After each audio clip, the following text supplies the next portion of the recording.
Right ఇక details చూస్తే AP సీఎంగా బాధ్యతలు స్వీకరించిన తర్వాత చంద్రబాబు కీలక నిర్ణయాలు తీసుకుంటున్నారు. పార్టీని ప్రభుత్వాన్ని సమన్వయం చేసుకుంటూ వెళ్లేలా ఆయన ముందుకు సాగుతున్నారు. ఇక త్వరలోనే క్షేత్రస్థాయి పర్యటనలు ప్రారంభించనున్నట్లు చంద్రబాబు తెలిపారు. పోలవరంతోనే తన క్షేత్రస్థాయి పర్యటనలు ప్రారంభం అవుతాయని చెప్పారు. ఇక ప్రజా వేదిక ఉంటే వినతులు స్వీకరించడానికి అనువుగా ఉండేదని తెలిపారు.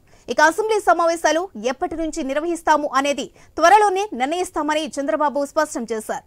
ఇక ఏపీ సీఎంగా బాధ్యతలు చేపట్టిన తర్వాత తొలిసారి ఆయన మంగళగిరిలోని ఎన్టీఆర్ భవన్లో అడుగుపెట్టారు. దీంతో తెలుగుదేశం పార్టీ కేంద్ర కార్యాలయం వద్ద సందడి నెలకొంది. జై చంద్రబాబు, చంద్రబాబు నాయకత్వం వర్ధిల్లాలి అంటూ కార్యకర్తలు నినాదాలు చేశారు. పలువురు నేతలు పుష్పగుచ్చాలతో స్వాగతం పలికారు. ఇకపై తరచూ పార్టీ కార్యాలయానికి చంద్రబాబు వెళ్లనున్నట్లుగా సమాచారం. ఇక మంత్రులు కూడా అక్కడ అందుబాటులో ఉండనున్నారు.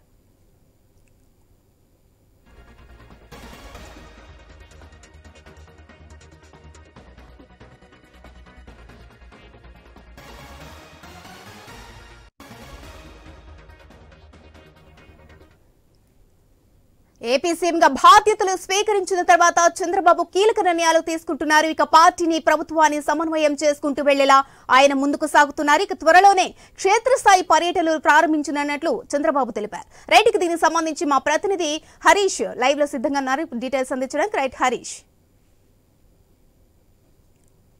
ప్రస్తుతం ఏపీ ముఖ్యమంత్రి చంద్రబాబు నాయుడు పార్టీకి సంబంధించినటువంటి కార్యకలాపాలపైన కూడా ప్రత్యేకమైనటువంటి ఫోకస్ పెట్టారు. పదవీ బాధ్యతలు స్వీకరించిన తర్వాత, అంటే విభజన తర్వాత ఆయన రెండోసారి ముఖ్యమంత్రి అయ్యారు. ఆ తర్వాత బాధ్యతలు స్వీకరించిన తర్వాత ఆయన ఈరోజు మొదటిసారి కేంద్ర పార్టీ కార్యాలయానికి వచ్చారు. పార్టీ నాయకులు, కార్యకర్తలు ఆయనకు భారీ ఎత్తున స్వాగతం పలికారు. అదేవిధంగా పార్టీ క్యాడర్తో ఆయన ఎక్కువ సమయం గడపడానికి ఇంట్రెస్ట్ చూపించారు. ఎందుకంటే క్యాడర్గా ఉన్నటువంటి కార్యకర్తలు ఎవరైతే ఉన్నారో వాళ్ళ త్యాగం వల్లనే భారీ ఎత్తున మెజారిటీతో తిరిగి తెలుగుదేశం పార్టీ విజయం సాధించింది అన్నటువంటి ఒక అభిప్రాయం చంద్రబాబు వ్యక్తం చేసినటువంటి నేపథ్యంలో కార్యకర్తలతో గడపడానికి ఆయన ఎక్కువ ఇష్టపడ్డారు. దీంతో కార్యకర్తల్లో కూడా ఉత్సాహం నెలకొన్నటువంటి సిచ్యువేషన్ కనిపించింది. పెద్ద ఎత్తున అభిమానులు కార్యకర్తలు చంద్రబాబుతో కలిసి సెల్ఫీలు దిగడానికి, ఫోటోలు దిగడానికి వచ్చినటువంటి సిచ్యువేషన్ ఉంది.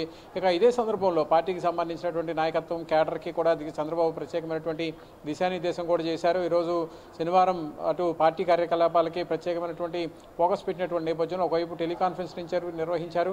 టెలికాన్ఫరెన్స్లో పార్టీకి సంబంధించినటువంటి కార్యకర్తల నాయకులు ఎన్నికల్లో చేసినటువంటి త్యాగాలకు సంబంధించి, అదేవిధంగా ఎన్నికల్లో చేసినటువంటి పనితీరుని ఆయన అభినందించినటువంటి సిచ్యువేషన్. ఇక క్షేత్రస్థాయిలో చంద్రబాబు ముఖ్యమంత్రిగా కార్యకలాపాలను మరింత విస్తృతం చేయబోతున్నారు. అందులో భాగంగానే పోలవరం సందర్శన ద్వారా తన క్షేత్రస్థాయి పర్యటన ప్రారంభమవుతుందని చంద్రబాబు స్పష్టం చేసినటువంటి సిచ్యువేషన్ ఉంది. త్వరలోనే అసెంబ్లీకి సంబంధించినటువంటి సమావేశాలు కూడా నిర్వహించేటువంటి ఛాన్స్ ఉందని కూడా ఆయన స్పష్టం చేశారు.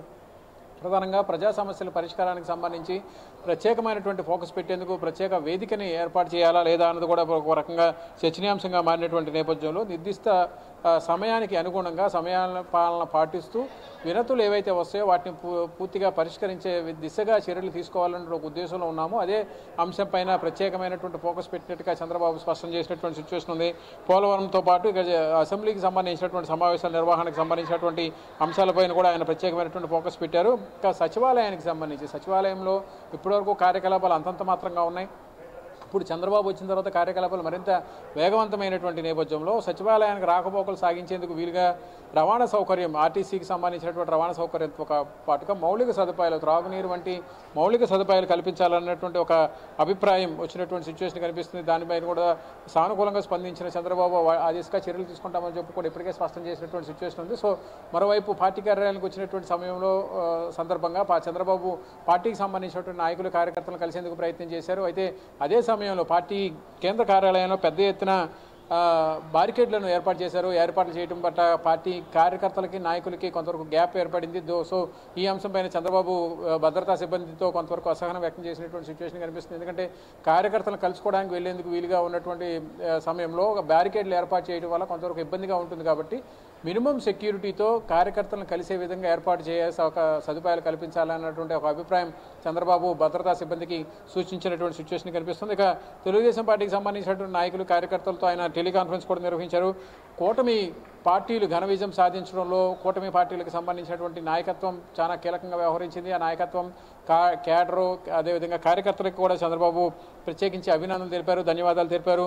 టెలికాన్ఫరెన్స్లో దాదాపుగా గంటన్నర సేపు ఆయన ఎక్కువ క్యాడర్ని కలుసుకునేటువంటి ప్రయత్నం చేశారు. కూటమి సాధించినటువంటి విజయం వెనక ఉన్నటువంటి కృషి, ఆ పట్టుదలకు సంబంధించినటువంటి అంశాలు ప్రత్యేకించి 20 ఏళ్ల వరకు కూడా గెలవని సీట్లను కూడా కూటమితో జతకట్టిన తర్వాత తెలుగుదేశం పార్టీ జెండా ఎగరేసింది, కూటమి పార్టీలకు సంబంధించినటువంటి జెండాలు ఎగరేసింది అన్నటువంటి ఒక అభిప్రాయం వ్యక్తమైంది.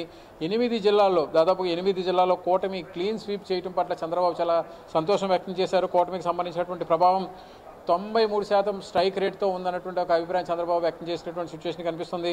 57%, 57% ఓట్ షేర్ రావడం కూడా ఒక రికార్డుగా భావిస్తున్నటువంటి సిచ్యువేషన్ ఉందన్నటువంటి ఒక అభిప్రాయం చంద్రబాబు వ్యక్తం చేశారు. ఒక మెజారిటీకి సంబంధించి మంగళగిరి వంటి నియోజకవర్గాలు ఉత్తరాంధ్రలో రాజధాని ఇస్తామని చెప్పినప్పటికీ కూడా అంతకుముందు ఉన్నటువంటి మాజీ ముఖ్యమంత్రి జగన్మోహన్ రెడ్డి విశాఖలోనే పదవి బాధ్యతలు స్వీకరిస్తాను, విశాఖలోని కార్యకలాపాలు నిర్వహిస్తానని చెప్పినా కూడా ఎట్టి పరిస్థితుల్లోనూ ప్రజలు దాన్ని నమ్మినటువంటి దాఖలాలు లేవు. సో పూర్తిగా ఒక వన్ సైడ్గా కూటమికి సంబంధించినటువంటి నాయకత్వానికి ప్రత్యేకమైనటువంటి మెజారిటీ ఇచ్చారు. అందులో భాగంగానే విశాఖ, శ్రీకాకుళం, అమలాపురంతో పాటు గుంటూరు ఎంపీ స్థానాల్లో దాదాపుగా 3 లక్షల పైగా ఓట్ల మెజారిటీ వచ్చిందంటే ఇందుకు ప్రధానమైనటువంటి కారణం గత మాజీ ముఖ్యమంత్రి జగన్మోహన్ రెడ్డి చెప్పినటువంటి మాటలను ప్రజల్లో విశ్వసించలేదు అన్నటువంటి ఒక అభిప్రాయం వ్యక్తమైంది.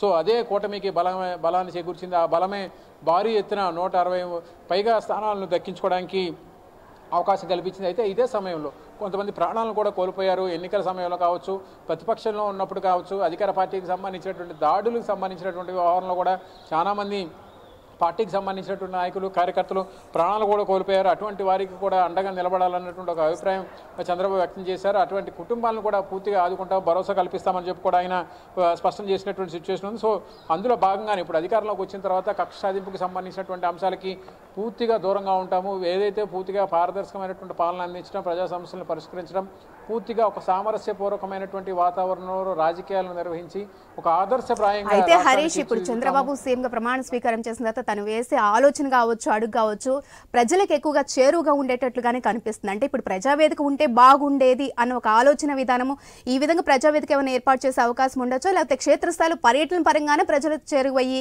వినతి పత్రాలు స్వీకరించే అవకాశం ఏమైనా ఉండొచ్చా? ఖచ్చితంగా ప్రజావేదికకి సంబంధించినటువంటి అంశం కూడా చర్చకొచ్చింది. ఎందుకంటే గత ప్రభుత్వం ప్రజావేదిక కూల్చివేత ద్వారా తన పతనాన్ని తనే కొని తెచ్చుకుందన్నటువంటి ఒక అభిప్రాయం ఆనాడే చంద్రబాబు బహిరంగంగా వ్యాఖ్యానించినటువంటి సిచ్యువేషన్ ఉంది. అందుకు తగ్గట్టుగా ఇప్పుడు భారీ మెజారిటీతో రావడం కూడా ఇది ఒక సాంకేతంగా చెప్పుకుంటున్నటువంటి సిచ్యువేషన్ కనిపిస్తుంది. సో ఇప్పుడు క్షేత్రస్థాయి పర్యటనలకు సంబంధించినంత వరకు కూడా పోలవరం అనేది ఏపీకి సంబంధించినంత వరకు జీవనాడిగా ఉంది. పోలవరం సాధన కోసం అనేక మంది పనిచేశారు, అయినప్పటికీ కూడా ఎప్పటికీ ఒక కొలిక్కి రాలేదు. పోలవరంకి సంబంధించినటువంటి నిర్మాణ బాధ్యతలు చేపట్టింది కూడా తెలుగుదేశం పార్టీ హయాంలోనే. అయితే ఆ తర్వాత వైఎస్ఆర్ కాంగ్రెస్ పార్టీ ప్రభుత్వం 5 ఏళ్ల పాటు రావడంతో పోలవరం పూర్తిగా నిర్లక్ష్యానికి గురైంది. ఆ నేపథ్యంలోనే ఇప్పుడు మళ్ళీ ఎట్టి పరిస్థితుల్లోనూ అధికారంలోకి వచ్చిన తర్వాత 5 ఏళ్ల కాలంలో ఒకవైపు రాజధాని నిర్మాణానికి సంబంధించినటువంటి పూర్తి స్థాయి నిర్మాణ పనులు, రాజధానికి సంబంధించినటువంటి అభివృద్ధికి సంబంధించినటువంటి పనులు, ఇంకోవైపు పోలవరానికి సంబంధించి పూర్తి స్థాయిలో పనులను పూర్తి చేసే దిశగా ప్రభుత్వం ముందుకు వెళుతుందన్నటువంటి ఒక సంకేతాన్ని ఇచ్చారు. అందులో భాగంగానే ప్రాధాన్యత దృష్ట్యా క్షేత్రస్థాయి పర్యటనలో స్టార్టింగ్లో పోలవరాన్ని ఎంచుకున్నామని చెప్పి కూడా చంద్రబాబు ఇప్పటికే స్పష్టం చేసినటువంటి సిచ్యువేషన్ ఉంది.